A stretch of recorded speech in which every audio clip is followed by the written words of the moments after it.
Hello everyone, greetings from Hyderabad IAS Academy. Today we will discuss a small topic that will be is 1857 revolt is equal to the Sipayi మ్యూట్ని, right? అంటే ఒక చిన్న perception ఉంది స్టూడెంట్స్లో, 1857 revolt సిపాయి మ్యూట్ని మనం రెండు ఒకటే అనుకుంటాం. And చాలాసార్లు including సివిల్స్లో కూడా చాలాసార్లు ఈ క్వశ్చన్ అడిగారు. అంటే చూస్ ద ఫాలోయింగ్ స్టేట్మెంట్స్లో ఈ క్వశ్చన్స్ అడుగుతారు. 1857 రివోల్ట్ ఈజ్ నథింగ్ బట్ సిపాయి మ్యూట్ని, ఈ స్టేట్మెంట్ కరెక్టా తప్ప అని అడుగుతారు, right? So if that is the statement, if దాన్ని మనం స్టేట్మెంట్గా తీసుకుంటే మనం 1857 రివోల్ట్ని సిపాయి మ్యూట్ని అనొచ్చా అనకూడదా?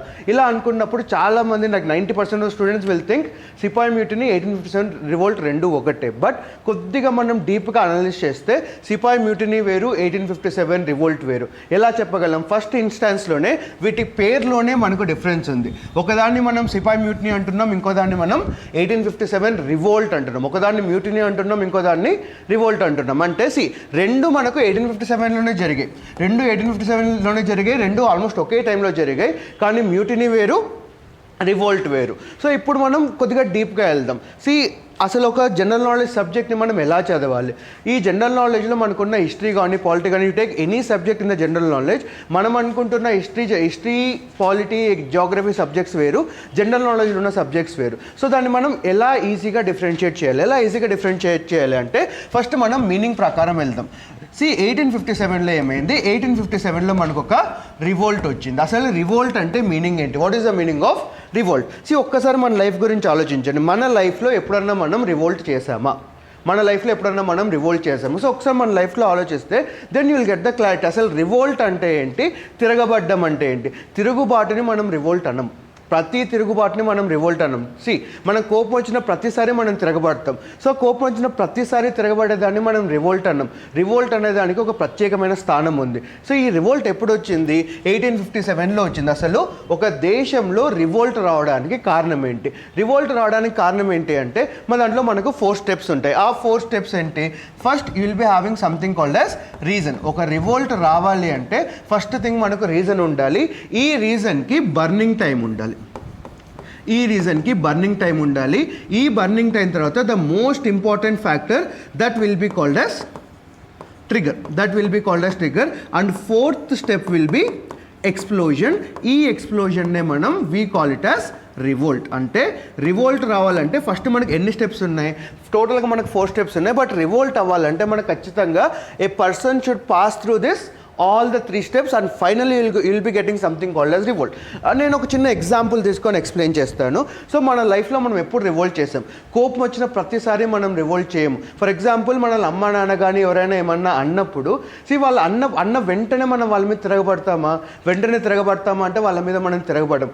ఎప్పుడు తిరగబడతాము? రోజు నిన్ను ఒకటే మ్యాటర్ మీద తిడుతూ ఒకటే మ్యాటర్ మీద నేను హ్యూమిలియేట్ చేస్తూ ఉంటే ఒక 1 year తర్వాతనో 2 years తర్వాతనో 10 years తర్వాతనో కంప్లీట్గా మనకు ఆ ప్రాబ్లం సాచురేట్ అయిపోయిన తర్వాత, వాళ్ళు తిడుతున్న ప్రాబ్లం మనలో సాచురేట్ అయిపోయిన తర్వాత ఒక్కసారి వేరే బయట వ్యక్తి వచ్చి అదే టాపిక్ మీద మిమ్మల్ని అన్నప్పుడు మీరు ఆ వ్యక్తి మీద తిరుగుబాటు చేస్తారు. పేరెంట్స్ మీద తిరుగుబాటు చేయట్లేదు. ఎప్పుడైతే 3వ వ్యక్తి వచ్చి మనల్ని ఏమైతే అన్నాడో మనం ఆ వ్యక్తి మీద అడగడం స్టార్ట్ చేసి అక్కడ నుంచి కాన్సన్ట్రేషన్ మనం పేరెంట్స్ మీద తీసుకొస్తాం, రైట్? మీ లైఫ్లో ఒకసారి మీరు ఆలోచించారు, ప్రతి ఒక్కరి లైఫ్లో ఇది ఖచ్చితంగా జరిగింటుంది, రైట్? ఆ 3వ వ్యక్తి ఏదైతే మనల్ని అన్నాడో that will be called as the trigger point. First time మన పేరెంట్స్ ఎప్పుడైతే అన్నారో that will be called as the reason. And ఈ 3 years గ్యాప్ ఏది ఉందో that will be called as a burning time. ఎంత ఎక్కువ బర్నింగ్ టైం ఉంటే అంత పెద్ద రివోల్ట్ వచ్చే ఆస్కారం ఉంది. But here most important thing is reason, burning time ఉంటే మాత్రమే సరిపోదు. The most important thing is trigger. మన ఎగ్జాంపుల్లో ఎప్పుడు మనం ట్రిగ్గర్ అయ్యాం? ఎప్పుడు మనకు కోపం వచ్చింది? అమ్మ నాన్న తిట్టినప్పుడు మనకు కోపం రాలేదు. ఎప్పుడు కోపం వచ్చింది? మనకు కోపం వచ్చింది ఒక 3వ వ్యక్తి మనల్ని ఏమో అన్నప్పుడు కోపం వచ్చింది, రైట్? ఒక్కసారి ట్రిగ్గర్ అయిన తర్వాత మనల్ని ఎవరూ ఆపలేరు. In the same condition, same life ఎగ్జాంపుల్ని మనం ఈ రివోల్ట్లోకి తీసుకుందాం. అసలు 1857 రివోల్ట్ ఎందుకు జరిగింది? 1857 రివోల్ట్ ఎందుకు జరిగింది అంటే మా స్టూడెంట్స్కి మళ్ళీ చెప్తున్నాను నేను, బీ వెరీ కేర్ఫుల్. రివోల్ట్ జరిగింది బ్రిటిష్ వాళ్ళకి ఆపోజిట్గా కాదు, రివోల్ట్ జరిగింది కంపెనీ వాళ్ళకి ఆపోజిట్గా. Revolt did not happened against the British government, revolt happened against the east Indian company. అంటే 1857 రివోల్ట్ తర్వాత ఈస్ట్ ఇండియా కంపెనీ అనేది వెళ్ళిపోయి బ్రిటిష్ గవర్నమెంట్ అనేది ఇండియాలోకి వచ్చిందంటే ఒక రివోల్ట్ ఏం చేసింది? ఒక రివోల్ట్ ఒక గవర్నమెంట్ ఇండియాలో మార్చేసింది. ఆ రివోల్ట్ అసలు ఇండియాలో ఎందుకు వచ్చింది? ఇండియా హిస్టరీ కూడా మనం తీసుకుంటే 1857 మీదనే మనకు ఇండియా హిస్టరీ అంతా డిపెండ్ అవుతుంది. సో రివోల్ట్ రావాలంటే ఫస్ట్ మన దగ్గర ఏముండాలి, రివోల్ట్ రావాలంటే ఫస్ట్ మన దగ్గర రీజన్ ఉండాలి, right. I want to explain the same revolt with the other example. I want explain the same revolt with the other example. The easy example, మనము నార్మల్గా దీపావళికి will take something called as rockets. మనం నార్మల్గా చిన్నప్పుడు rockets కాల్చుంటాం కదా, ఆ రాకెట్ని తీసుకోండి. ఈ రాకెట్కి మనకు ఒక చిన్న ఒత్తి లాంటిది ఉంటుంది, రైట్.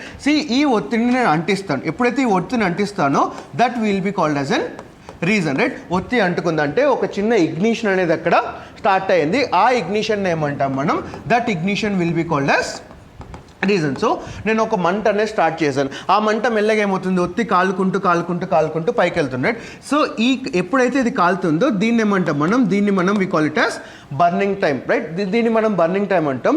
ఒక్కసారి మొత్తం ఒత్తంతా కాలిపోయిన తర్వాత వెంటనే రాకెట్ పైకి వెళ్తుందా, వెంటనే రాకెట్ మీరు బాగా గమనించండి, ఒత్తి కాలిపోయిన వెంటనే రాకెట్ పైకి వెళ్ళలేదు. రాకెట్ ఎప్పుడు పైకి వెళ్తుంది, ఒత్తి కాలిపోయిన తర్వాత ఇక్కడ చిన్న ఎక్స్ప్లోషన్ వస్తుంది. ఈ ఎక్స్ప్లోషన్ వస్తేనే రాకెట్ పైకి వెళ్తుంది. ఒకవేళ ఎక్స్ప్లోషన్ రాకపోతే that rocket will be called as a failure.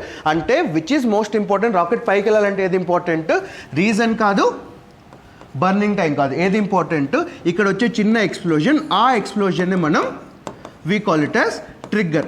ఒక్కసారి ఇక్కడ కింద చిన్న ఎక్స్ప్లోజన్ వచ్చిన తర్వాత no one can stop that rocket. అంటే ట్రిగ్గర్ ఒక్కసారి స్టార్ట్ అయిన తర్వాత మనం ఈ రివోల్ట్ని కానీ ఈ ఎక్స్ప్లోజన్ని కానీ మనం ఆపలేము. ఇన్ ద సేమ్ వే ఈ సిపాయి మ్యూట్నీ ఏంటి అంటే, సిపాయి మ్యూట్నీ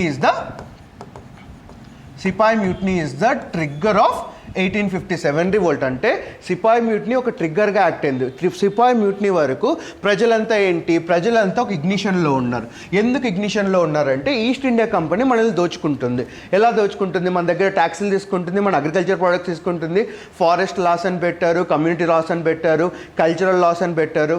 ఇండియాలో ఏవైతే సొసైటీస్ ఉన్నాయి, ఫర్ ఎగ్జాంపుల్ బ్రాహ్మిన్ సొసైటీస్ ఉన్నాయి, లైక్ ట్రైబల్ సొసైటీస్ ఉన్నాయి, లైక్ బ్యాక్వర్డ్ క్లాసెస్ సొసైటీస్ ఉన్నాయి, కింగ్ క్లాసెస్ ఉన్నాయి. వీళ్ళందరూ కూడా బ్రిటిష్ వాళ్ళు పెట్టిన రూల్స్ వల్ల ఇబ్బంది పడ్డారు. ఒక 2-3 ఎగ్జాంపుల్స్ చెప్తాను. ఫర్ ఎగ్జాంపుల్ మన దగ్గర పర్మనెంట్ సెటిల్మెంట్ సిస్టమ్ ఉంది, రైట్ వారీ సిస్టమ్. ఈస్ట్ ఇండియా కంపెనీలో permanent settlement system, right Wari system and Mahalwari system ఉంది. వీటి వల్ల ఎవరు ఇబ్బంది పడ్డారు, ఈ రెవెన్యూ సిస్టమ్స్ వల్ల రాజులు చాలా ఇబ్బంది పడ్డారు. రాజులు అంటే we call them as kings. Revenue systems వల్ల కింగ్స్ చాలా ఇబ్బంది పడ్డారు. అంటే దేర్ ఇగ్నిషన్, కింగ్స్ మనసులో బాధ ఎప్పుడు స్టార్ట్ అయింది, రెవెన్యూ సిస్టమ్స్ వల్ల స్టార్ట్ అయింది. అలానే మనకు subsidiary alliance, at the same time doctrine of labs. దీనివల్ల కూడా ఎవరు ఇబ్బంది పడ్డారు, subsidiary alliance, doctrine of labs 1803. ఒకటేమో వెల్లెస్లీ టైంలో వచ్చింది, ఇంకొకటేమో డల్హౌసీ టైంలో వచ్చింది. దీనివల్ల ఎవరు ఇబ్బంది పడ్డారు, దీనివల్ల మళ్ళీ రాజులే ఇబ్బంది పడ్డారు. అంటే రాజులకి బాధ ఎప్పటి నుంచి స్టార్ట్ అయింది, from failure of the revenue systems and failure of the subsidiary alliance and the doctrine of lapse. అలానే విలియం బెంటిక్ ఏం చేశాడు, William Bentinck he abolish something called as sati. సతీని ఎప్పుడైతే అబాలిష్ చేశాడో బ్రాహ్మిన్ క్లాస్ చాలా ఇబ్బంది పడింది. ఎందుకంటే అది మంచో చెడో అది మన కల్చర్ని వేరే వాళ్ళు అబాలిష్ చేయడానికి వాళ్ళ దగ్గర రైట్ లేదు. అలా ఒక్కొక్క రీజన్ వల్ల, ఫారెస్ట్ లాస్ వల్ల ట్రైబల్స్ హర్ట్ అయ్యారు, రిలీజియన్స్ వల్ల హిందూస్ అండ్ ముస్లిమ్స్ హర్ట్ అయ్యారు, అండ్ మోస్ట్ ఇంపార్టెంట్లీ మిలిటరీలో కొన్ని రిఫార్మ్స్ తీసుకొచ్చారు. మిలిటరీలో రిఫార్మ్స్ తీసుకోవడం వల్ల సోల్జర్స్ చాలా హర్ట్ అయ్యారు. ఏ రిఫార్మ్స్ తీసుకొచ్చారు, మిలిటరీలో కొన్ని రూల్స్ అండ్ రెగ్యులేషన్స్ పెట్టారు, మిలిటరీలో హాలిడేస్ ఇవ్వడం ఆపేశారు, అండ్ మోస్ట్ ఇంపార్టెంట్లీ ఇండియన్ సోల్జర్స్ని ముందు పెట్టేవాళ్ళు, బ్రిటిష్ సోల్జర్స్ని వెనకాల పెట్టేవాళ్ళు. ఇండియన్ సోల్జర్స్ని ముందు పెట్టేవాళ్ళు కాబట్టి వాళ్ళని ఏమని పిలిచాం మనం, సిపాయి. చెస్లో కూడా సిపాయిస్ ఎక్కడ ఉంటారు, చెస్లో కూడా సిపాయిస్ మనకు ముందు ఉంటారు. బలిచ్చేది ఎవరిని, మామూలుగా మనం చెస్ ఆడుతున్నప్పుడు ఎవరిని ఎక్కువ బలిస్తాం మనం, సిపాయిస్ని బలిచ్చేస్తాం, రైట్. ఎందుకంటే వాళ్ళు అందరికన్నా ముందు ఉంటారు. అలా ఇండియాలో సిపాయిస్ అందరూ కూడా దే ఆర్ ఇండియన్స్, వెనకలు ఉండే వాళ్ళంతా కూడా దే ఆర్ బ్రిటిష్ పీపుల్. అనుకుంటే వాళ్ళంతా కూడా they are British people. In this condition సిపాయిస్ చాలా ఇబ్బంది పడ్డారు. ఎప్పుడైతే సిపాయిస్ చాలా ఇబ్బంది పడ్డారో వాళ్ళ మనసులో ఒక రీజన్ అనేది ఉంది, ఆ రీజన్ బర్న్ అయ్యింది. బర్న్ అయిన తర్వాత ఎప్పుడైతే బ్రిటిష్ వాళ్ళు రాయల్ ఎన్ఫీల్డ్ కంపెనీ ద్వారా, రాయల్ ఎన్ఫీల్డ్ కంపెనీ అంటే ప్రజెంట్లీ మన దగ్గర ఉన్న royal Enfield this automobile company, ఆ కంపెనీ వాళ్ళు ఇనిషియల్గా అమ్యునిషన్స్ తయారు చేసేవాళ్ళు. వాళ్ళు ఒక కొత్త రకమైన రైఫిల్స్ తీసుకొచ్చారు. ఆ రైఫిల్స్లో ఒక రూమర్ స్ప్రెడ్ అయింది. చిన్నప్పుడు మనం వినే ఉంటాం, రైట్. ఒక పంది కొవ్వు, ఆవు కొవ్వు అందులో మిక్స్ అయ్యింది, దాన్ని మనం నోట్తో పీకాలి, అదొక మెకానిజంలో ఉంటుంది, రైట్. ఎప్పుడైతే ఈ రైఫిల్స్ సిపాయిస్కి ఇచ్చారో, సిపాయిస్లో చాలామంది హిందువులు ఉన్నారు, చాలామంది ఇస్లాం మతస్థులు ఉన్నారు, రైట్. హిందువులకి ఆవు చాలా పవిత్రమైనది, ఇస్లాం వాళ్ళకి పంది అనేది ఒక అసహ్యమైన జంతువు, రైట్. సో ఇస్లాం వాళ్ళు ఆ గన్నును ముట్టుకోవడానికి ఇబ్బంది పడ్డారు, అట్ సేమ్ టైం హైందవులు కూడా ఆ గన్నును ముట్టుకోవడానికి ఇబ్బంది పడ్డారు. కానీ బ్రిటిష్ వాళ్ళు ఫోర్స్ చేయడం వల్ల ఖచ్చితంగా ఆ గన్ను వాడాల్సి వచ్చిందంటే ఏదైతే ఆ క్యాట్రిజ్ అనేది ఉంటుందో ఆ క్యాట్రిజ్లో మనకు ఒక చిన్న గ్రీస్ లాంటిది ఉంది. That grease is made up of pig and fat cow, right? Cows fat, right? మరి ఇన్ దిస్ కండిషన్ ఎప్పుడైతే దాన్ని నోట్తో పీకాల్సి వచ్చిందో వాళ్ళు చాలా ఇబ్బంది పడి సిపాయిలందరూ కూడా తిరగబడ్డారు. అంటే ఇక్కడ ట్రిగ్గర్గా ఏం యాక్ట్ అయింది? మరి this question is very important. ట్రిగ్గర్గా మనకు రాయల్ ఎన్ఫీల్డ్ అనే కంపెనీ వాళ్ళు ఇచ్చిన గన్స్ యాడ్ అయ్యాయి, right? So this is how we should prepare for the exam. మరి మామూలుగా మనం ఏం చదివేస్తాం? రివోల్ట్ అంటే ఏంటో చదువుతారు, సిపాయి మ్యూటనీ అంటే ఏంటో చదువుతారు. అలా చదివితే మీకు రెండు ఒకటేనే అర్థమవుతుంది. కొద్దిగా డీటెయిల్గా వెళ్ళండి.